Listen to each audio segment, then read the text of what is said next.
Amani, utulivu, mshikamano wa taifa hili si vitu vya kuchezewa, kwani vimejengwa kwa jasho, uzalendo, damu na hekima ya waasisi wa taifa letu. Kwa namna yoyote, na nimpongeze sana Mheshimiwa Waziri wetu wa mambo ya ndani, ametoka kutoa kauli na mwongozo ambao serikali itausimamia. Kwa namna yoyote, serikali haitaruhusu amani, utulivu na utaifa wetu uharibiwe na yeyote yule. Haya yote ni mambo ambayo wala tusidanganyane, wala hatutaruhusu yachezewe. Wala tusidanganyane. Swala la usalama, amani na umoja wa nchi yetu wala si mambo ya kujadiliwa, wala tusidanganyane, wala hatutaruhusu viharibiwe.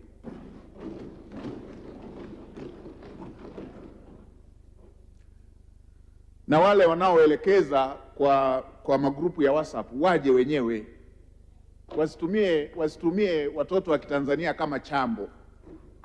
Wana mambo yanawasukuma, waje wenyewe, wasielekeze kwa magrupu ya WhatsApp. Wasikae huko na kutumia simu na mitandao na magrupu ya WhatsApp kuchochea vurugu kwenye nchi yetu. Waje wenyewe.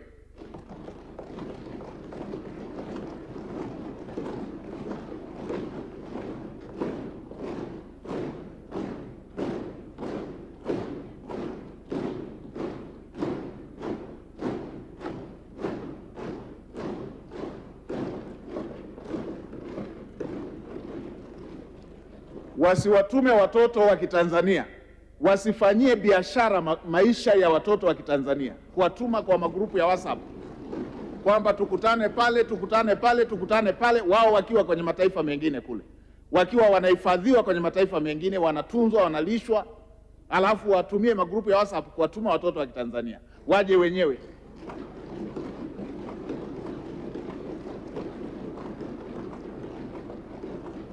Kama nchi hatutaruhusu nchi yetu ichezewe, wala hatutaruhusu amani ya nchi yetu ichezewe na mtu yeyote. Tupo mwaka wa mbele. Imewashika.